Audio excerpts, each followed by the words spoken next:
Welcome to the explainer.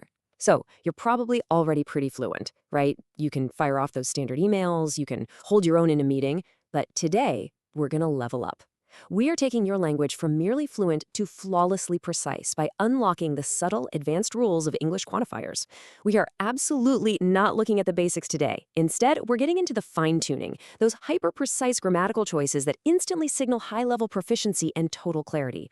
Let's jump right in. Look, at this advanced stage, grammar is basically math. It's a strict system of logic. Swapping out a single, tiny word completely changes the logical focus of your entire sentence. Think about it. When you're writing a complex report or delivering a high-stakes presentation, are you just guessing and hoping your point translates? Or do you want to wield your vocabulary with precise intention, knowing exactly why one word hits the nail on the head, while another falls just slightly short? Okay, let's start by splitting some serious hairs between each and every. On the surface, they look incredibly similar. Both take a singular noun and a singular verb. But logically, they are worlds apart. Each acts like a magnifying glass. It pinpoints the individuals in a group of two or more as totally separate entities. It's a microscopic view. Every, on the other hand, zooms way out to treat three or more things as a collective entirety. It's much closer in meaning to the word all. Let's see exactly how this changes a sentence in practice. Think about this sentence. Each student was given a unique assignment. This brilliantly illustrates how using each forces the listener to focus on the unique, individualized experience of the people in that group. Just picture a teacher physically walking down a row of desks, handing a completely different test to student A, student B, and student C. The spotlight is strictly on those separate, individual entities. Now flip it. Every student must wear a uniform. Boom, the focus instantly shifts to the collective entirety of the group, functioning as a single unified whole. We aren't looking at them one by one anymore, we're looking at the entire student body as a massive, solid block. They're all wearing the exact same uniform, following the exact same rule. It's a subtle shift in perspective, sure, but manipulating that perspective is exactly how an advanced speaker controls their message. All right, moving on to the magic number 2. Let's see how this builds when we introduce strict numerical limits. Because when a situation involves exactly two choices, no more, no less, the math of grammar demands we use very specific targeted tools. You literally cannot use general quantifiers here without sounding a little bit sloppy. We're talking about the absolute binary of either and neither. These two words are used strictly to talk about exactly two choices, and they're always followed by a singular noun. Either is your flexible friend. It essentially means one or the other, and it totally doesn't matter which of the two you pick. Neither, however, mathematically shuts down both options. It means not one and not the other, effectively leaving you with 0 out of 2. So, a real-world scenario, we can go to either restaurant, I don't mind. The speaker is clearly demonstrating that out of exactly two possible dining choices, any single one is perfectly fine. The beauty of the word either here is the sheer flexibility it communicates. It casually tells the listener, hey, option A works for me, option B works for me too. You make the call. It's an open door to exactly two possibilities. But watch what happens when we drop neither in there. Swapping in neither acts as a complete roadblock, decisively canceling out both of the available options at once. Imagine a corporate board reviewing two competing proposals. By firmly stating neither option is acceptable to the board, you are efficiently and professionally slamming the door on proposal A and proposal B in a single, powerful breath. It's a highly effective way to express zero quantity when dealing with pairs. Speaking of zero, anchoring ourselves in the concept of total absence brings us to one of the most common grammatical traps even really advanced learners face. How do we express nothingness elegantly? The words we choose to represent absolute zero have very strict structural rules, and if you mix them up, it immediately flags your writing as unnatural. No versus none. Both of these words mean zero, but their grammatical jobs are strictly divided.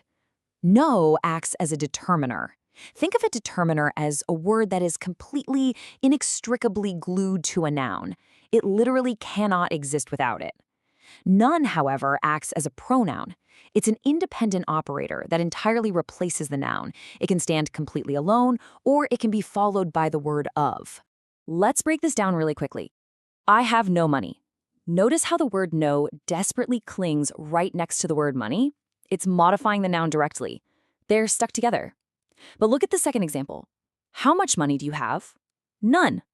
The word none confidently stands completely on its own to answer the entire question. You don't say I have none money. You use none to replace the whole concept entirely. It's a clean, incredibly efficient shortcut. Okay, now I want to challenge a rule you were probably taught on day one of your language journey. As beginners, we get this hard and fast rule drilled into our heads. Any is strictly reserved for questions and negative statements.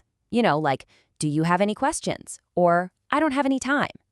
But if we want to reach that flawless level of precision, it's time to throw that beginner rule right out the window. What's actually super fascinating here is the hidden meaning of any. When advanced speakers use any in a positive sentence, it serves entirely as a shortcut for this exact liberating phrase. It doesn't matter which, or it doesn't matter who, or what, or when. It's a quantifier of ultimate, boundless flexibility. Let's look at how this plays out. You can call me anytime.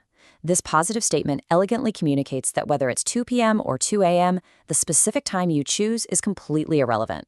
Similarly, any doctor will tell you to quit smoking. It doesn't matter if you ask Dr. Smith, Dr. Patel, or a specialist halfway across the globe. Whichever one you pick, the outcome is exactly the same. The specific choice just doesn't matter at all. Finally, let's step into the boss level of this explainer. This is where we upgrade your formal writing by entirely ditching casual quantifiers. In everyday conversation, it's super common to rely on phrases like a lot of or lots of. But in formal, academic, or high-stakes business writing, those phrases carry zero weight. We need to swap them for structures that project real authority. The definitive rule here shows exactly how to elevate your tone depending on the type of noun you've got. If you have an uncountable noun, stuff like information, funding, or research, you absolutely must upgrade to a great deal of or a large amount of.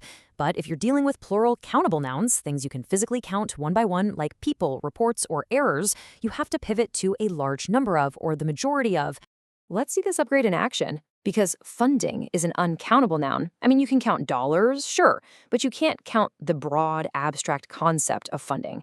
Framing it with a great deal of instantly lends this polished, academic weight to the request. Compare we need a lot of funding with the much more distinguished. The project requires a great deal of funding. That second sentence immediately sounds far more professional and persuasive to a manager, right? And on the flip side, since we can physically count participants, one participant, two participants, pairing them with a large number of delivers the exact structural precision expected in a scientific report. A large number of participants withdrew from the study. You would literally never say a large amount of participants. By respecting that strict boundary between countable and uncountable nouns, your writing stays razor sharp. So, the difference between good communication and truly great communication, it's all in these tiny details. Now that you've got these precise tools in your toolkit, from splitting hairs between each and every to decisively upgrading your formal phrasing, how are you going to use them? Think about the very next email you draft or presentation you deliver. Which of these subtle shifts will you deploy to make your message absolutely flawless? Keep this logic in your back pocket, apply it, and watch your authority grow. Thanks so much for joining me on this explainer, and I'll catch you next time.